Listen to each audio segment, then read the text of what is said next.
I now have the responsibility of preserving this legacy, of preserving our songs, but also I have the responsibility of helping younger people and people of all cultures to know about the Fisk Jubilee Singers, because I believe that this legacy is important not only to Fisk University, not only to Nashville, but in fact to the whole world. That was Dr. Paul T. Kwami. Since 1994, 27 years, Dr. Kwami has followed his passion for music, pouring his heart and soul into the delivery of jubilant music, stories and history through the Fisk Jubilee Singers. An immigrant to the U.S., Dr. Kwami's love for music and respect for history have taken the group to new levels by gaining accolades in almost every musical genre, being inducted into many halls of fame, and most recently earning a Grammy. Let's learn more about this man who brings history alive through performance. I'm Sally Hussey, the CEO of 50 Forward, and we elected to launch this podcast because we know older adults have such inspiring stories and wisdom worth sharing. We have now all learned that social connections are critical to our well-being. This podcast is made possible by 50 Forward, the leading resource for adults 50 plus in Middle Tennessee who seek to live longer, more fulfilling lives. You're listening to Squeeze the Day, where we talk to extraordinary people over the age of 50 who are living their best life now. Their stories of a well-lived life are both inspiring and encouraging to all of us as we seek to navigate a meaningful and purpose-driven second chapter in our life. I'm Susan Sizemore, Communications Director for 50 Forward, so let's get started.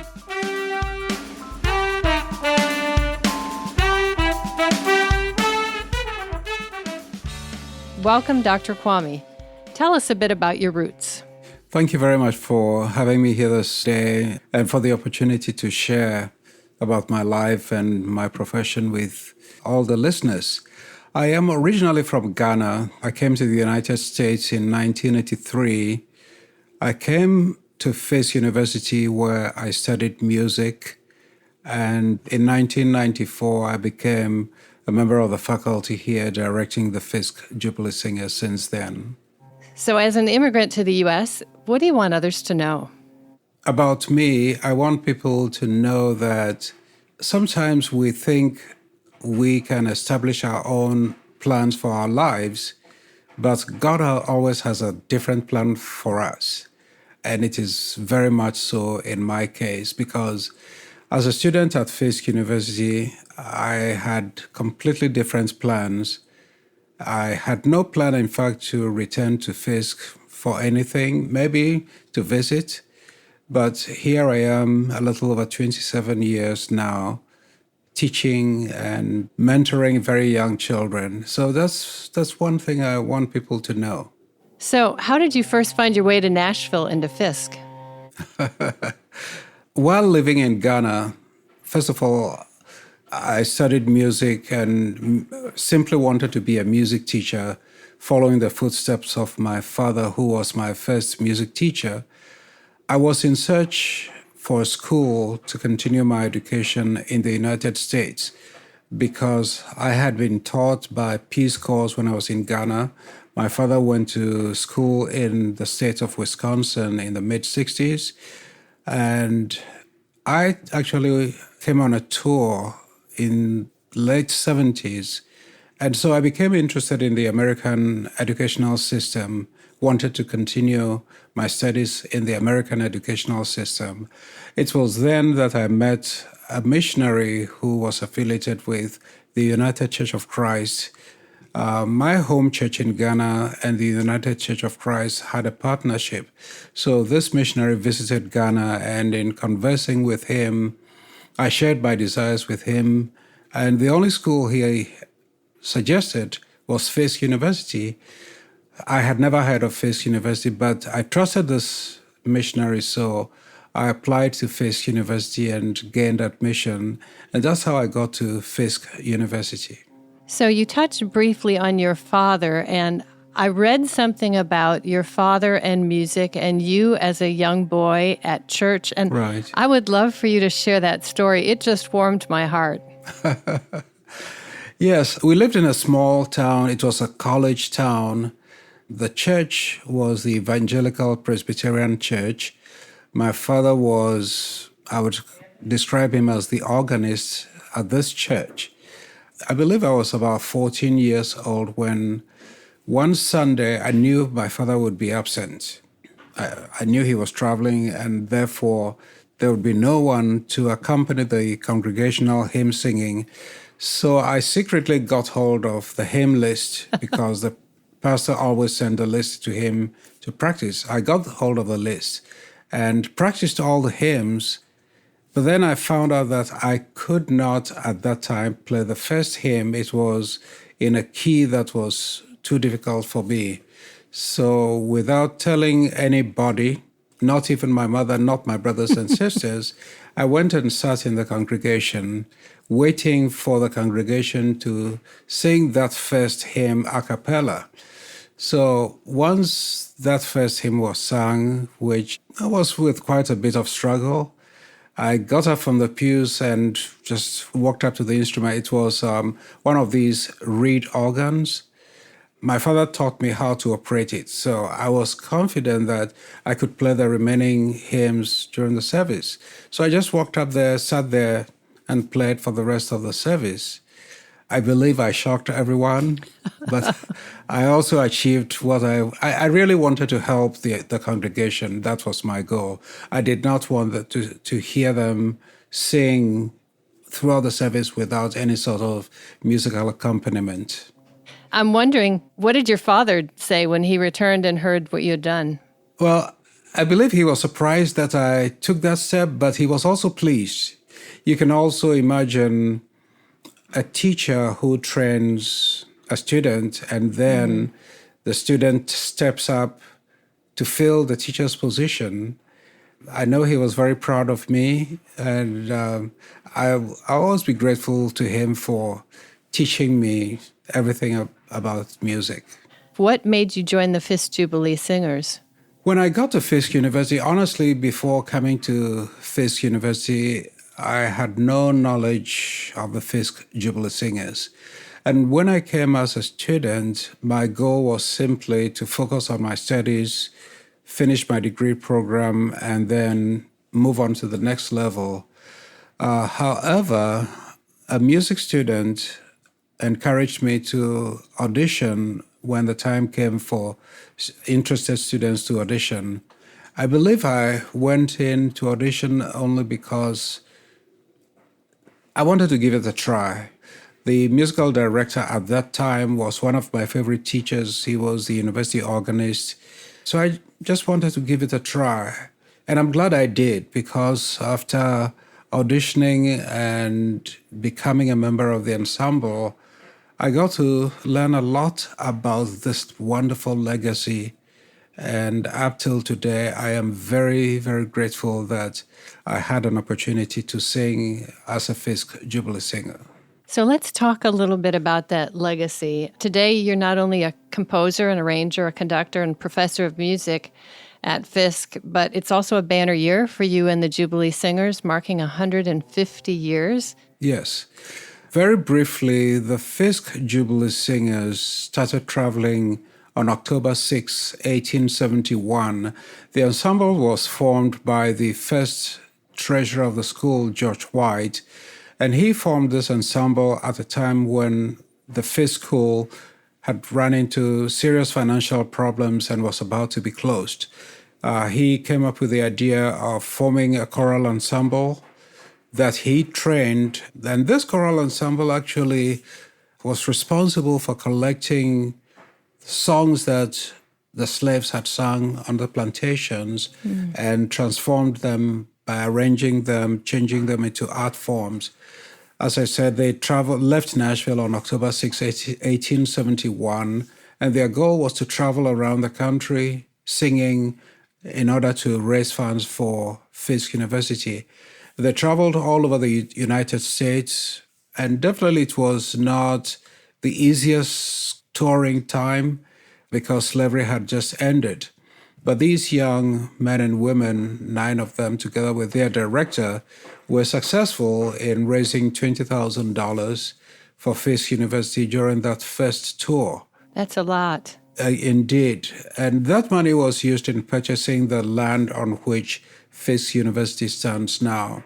I think a lot about the lives of these young men and women, particularly their life situations before becoming Fisk students and people who we now talk about.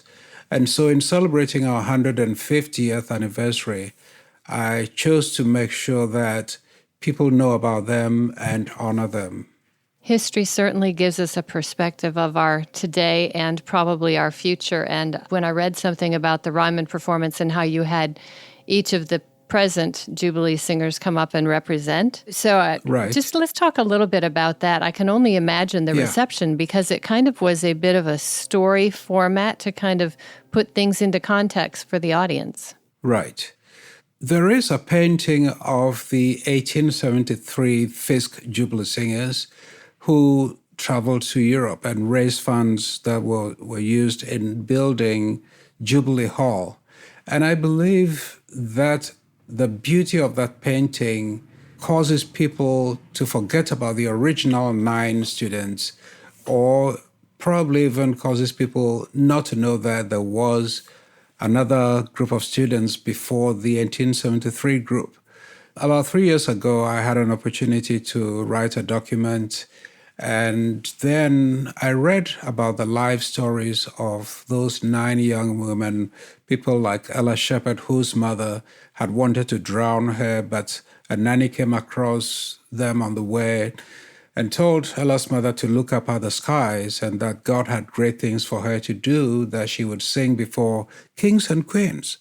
So her mother, Ella's mother, grabbed her daughter, held her tight to her chest, took her back home. She became one of those who helped George White to gather the Negro spirituals and arrange them.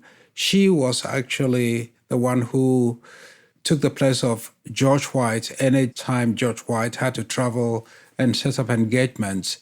And then there is a story of one of the young men at that time who the only thing she remembered about her mother was that when he was about 2 or 3 years old, her mother kissed her goodbye.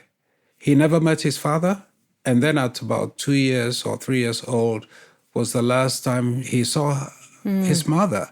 So I think about those kinds of stories and really wanted every one of us today to know who they were before coming to Fisk. And that is why I developed that Portrait Comes to Life. That is so beautiful, and it makes me, A, want to look up that image, and B, thank you for what you've done to really pull those stories forward. I think it's very important, but it's also really poignant to hear you share those stories and how the impact of maybe the gift or a mentor or a little motivation can change lives. So Right, it's true. let's talk a little bit about the Fisk Jubilee Singers today. I know you have a rigorous performance schedule, and even in getting together with you right now, I had no idea what you had done between the Ryman, which of course we knew about in Nashville because there was a lot of publicity surrounding it, but then you continued to travel after that. So between travel and rigid academics for the students, what kind of challenges does that pose for all of you? I am always concerned for my students because, first of all, they are students and will graduate with various degrees. They will not graduate with a degree in being Fisk Jubilee Singers. So that leaves a huge responsibility on me. I always have to make sure that they are not overtasked. Fortunately, we have a booking agent that takes care of our bookings, and we have a very good relationship. We do communicate a lot, making sure that we don't accept too many engagements that will affect the studies of students. But when students travel, I also make sure that they communicate with their teachers and that if there are assignments they have to do, they have information, and while traveling, they can take care of their assignments. I make sure they travel with at least one book, if it's a weekend trip, so that they can also study. And on my personal level, it's quite a responsibility, first of all, thinking about several musical directors who have been in this position, I now have the responsibility of preserving this legacy, of preserving our songs, but also I have the responsibility of helping younger people and people of all cultures to know about the Fisk Jubilee Singers, because I believe that this legacy is important not only to Fisk University, not only to Nashville, but in fact to the whole world. I wonder, do you kind of serve as a parental role and figure for some of these students year after year? I do. In fact, when I was young, living in Ghana, one thing my father told me, because he was a teacher, is that I should always love my students. It's one thing I'll never forget. And of course, these days we have young students who are in college. They may not always have good relationships with their parents, or in some cases, there are young students who do not have fathers. And therefore, anyone who becomes a member of Fisk Jubilee Singers, I want to make sure that they have a good life while at Fisk. Every year, I consider the ensemble Fisk Jubilee Singers as a family. Mm-hmm. And therefore, it is my responsibility to make sure that I do whatever I can to make extra sacrifices just to keep our students happy. So, yes, I do find myself in that parental position at times. And I'll tell you a very quick story. About 3 or 4 years ago, I had a student. He was a music major and also a Fisk Jubilee Singer. There were times, several times, he would come to me with questions or topics for discussion, or if he needed some things that I thought his father should discuss with him, he rather came to me. And so on his day of graduation, my daughter and I decided that we would take him to lunch. His mother flew to Nashville for graduation, but could not join us for lunch because she had to fly back home. So while we were with this young man at lunch, his mother called from the airport in Nashville, and they spoke briefly, and the young man said that his mother wanted to talk with me. I took the phone, and his mother said that his son wanted me to become his godfather. Oh. Yeah, that's exactly how I felt. And so I said, yes, I would be. And yes, we have a good relationship. And there are so many situations like that. Now, I had a father, I had a mother, both of them took care of me. So I can imagine what our young people are facing when they only have a mother in their lives or they only have a father in their lives. We as teachers, I believe, have to step up and become those parents who take care of them, who love them while they are here in school.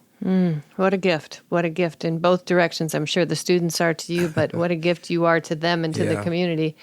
Thank you. Let's talk a little bit about the music that the Fisk Jubilee Singers perform. What can folks expect when they hear them perform?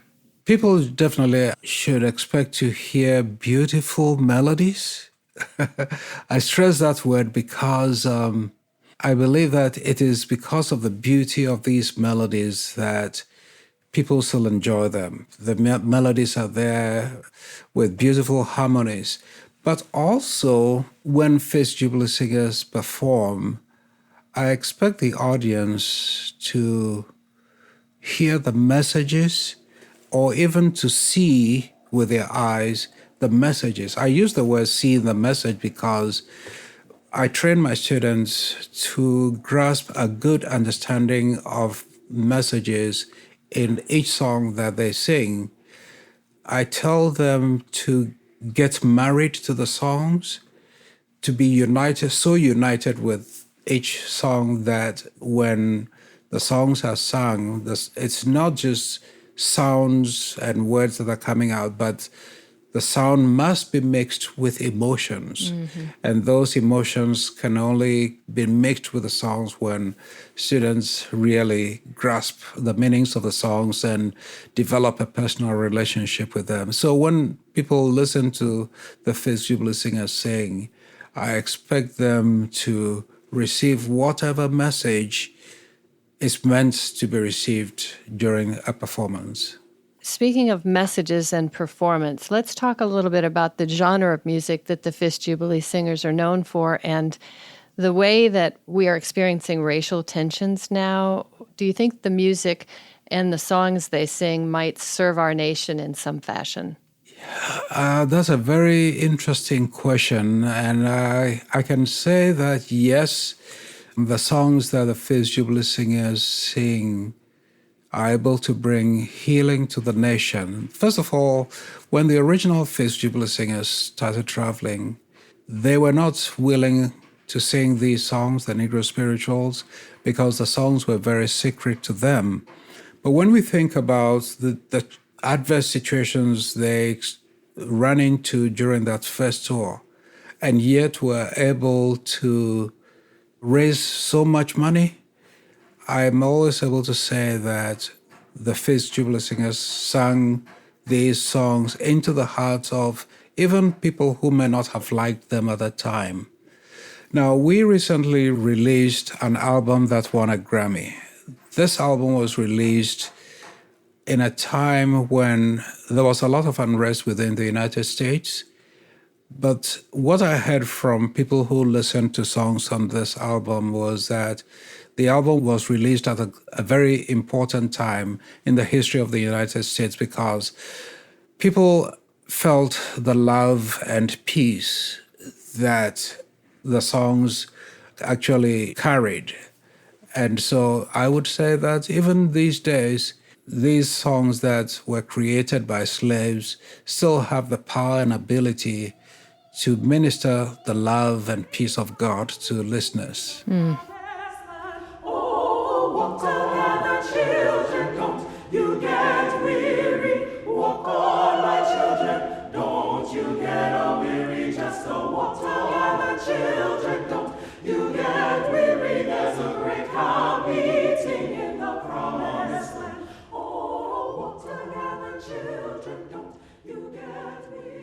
We know that music is a healer, and to me, the few times that I have heard a selection of the Fisk songs performed, I did feel like it was not only a musical experience, but it was an emotional experience and very moving. Right. And so Yeah. I'm so happy that you're carrying that forward. Do you have a favorite song that embodies the group?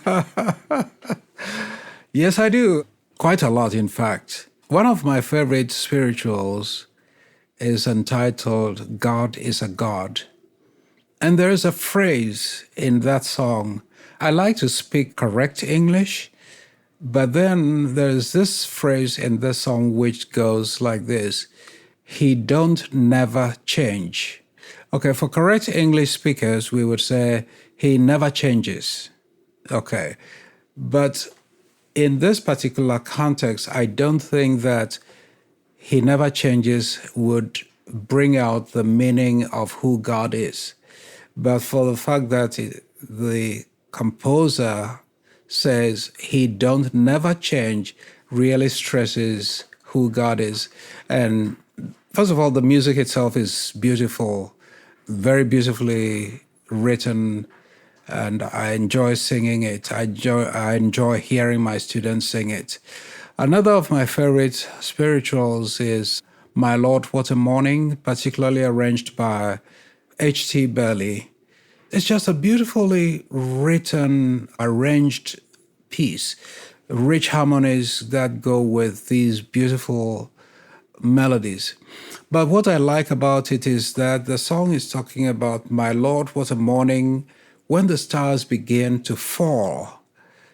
And I've thought about that phrase, when the stars begin to fall.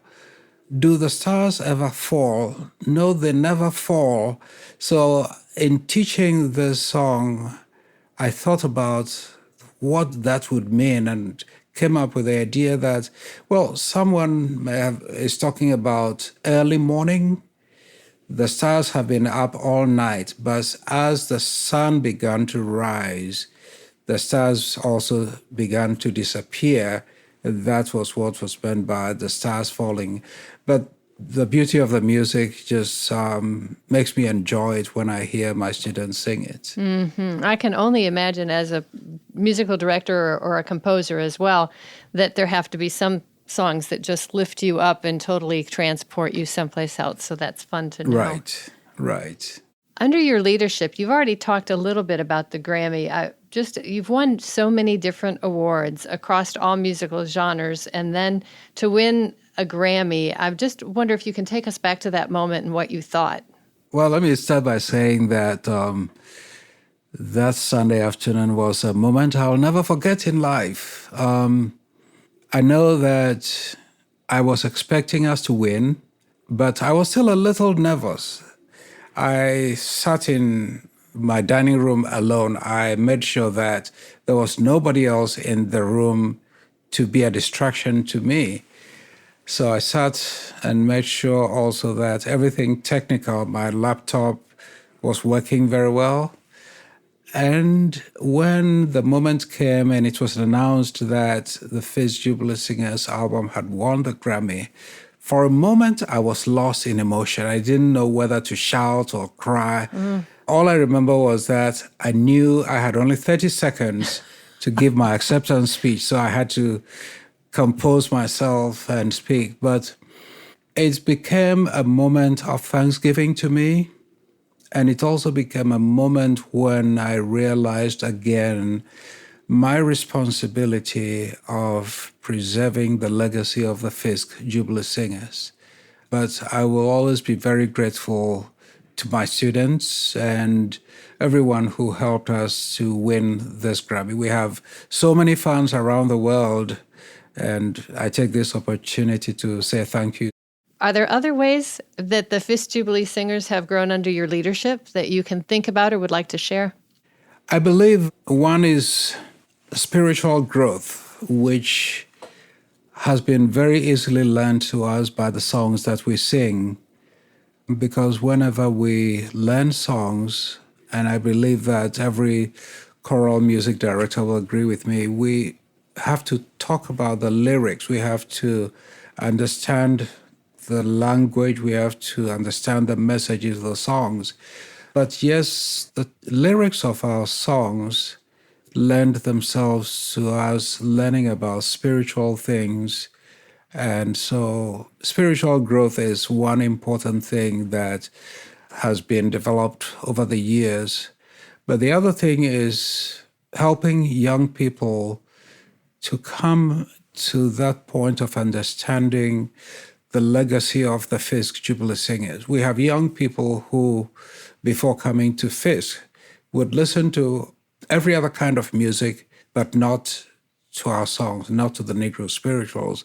So this becomes an opportunity for them to learn what these songs are, what they mean to them, to learn about the importance of this culture, which of course is theirs. Isn't life all about learning? I find it really fascinating, though, how you have fashioned learning and the spiritual side of things to the music and your students as well. It's a wonderful thing. Thank you. Considering all the group's recent successes, what sort of things do you see in the future that might be next for the singers? Is there anything that you want to share that's on the horizon that's exciting news? After last Thursday night's concert, which of course took a lot of hard work, I'm excited to get back to the Ryman with the Fisk Jubilee Singers. In fact, I received emails from people who heard the Fisk Jubilee Singers last Thursday for the first time, telling me that if ever there is another concert of the Fisk Jubilee Singers, they would like to attend, which means there are people, many more people, who have never heard the Fisk Jubilee Singers yet. So again, I would love to perform many concerts, but I'm extremely interested in educating high school students, elementary school students, because it's important for them to know about this legacy so that when they grow up, they can also share their knowledge with other younger generations that follow them. So let's talk a little bit about that, because the group and you were awarded a National Medal of Arts from President and Mrs. George W. Bush. And Yes. was that kind of a tipping point for you to have new ways to educate and use your music? In a way, it was, but actually, the tipping point was during the pandemic last year. We've had a partnership with Tennessee Performing Arts Center for maybe the past 15 years, whereby every year we perform for a group of students in the Nashville area. But because of the pandemic, we were unable to present a live performance. Instead, we filmed a concert. And that concert was broadcast, and I believe it's still being broadcast on several PBS stations around the country. And as a result of the responses I've received, I realized how important it is for us to continue sharing our story with younger people. The story of the Fisk Jubilee Singers and also the music are not just ordinary stories. They are stories that entail very important life learning values, which again is one of the things I teach my students. And then we share these values with younger children. So what happened during the pandemic was really the tipping point.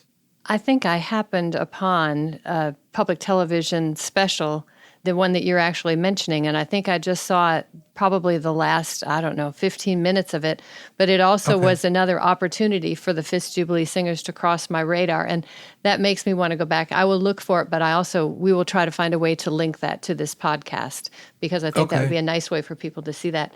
You've taken the performers to some very well-respected and hallowed halls. What stands out to you as the pinnacle of this success to date? My mind immediately goes back to March of 2019. We were invited by the H.T. Burleigh Society in New York to perform in Zankel Hall, Carnegie Hall. It was an event that celebrated the lives of Harry T. Burleigh and Ella Shepherd, one of the original Fisk Jubilee Singers. We did present A Portrait Comes to Life, but that was of the 1873 Fisk Jubilee Singers. But what I remember about that particular concert was that in the afternoon of that special day, I got my students on stage in order to rehearse and do our sound check. Nothing seemed to be going well at all. And I wondered why.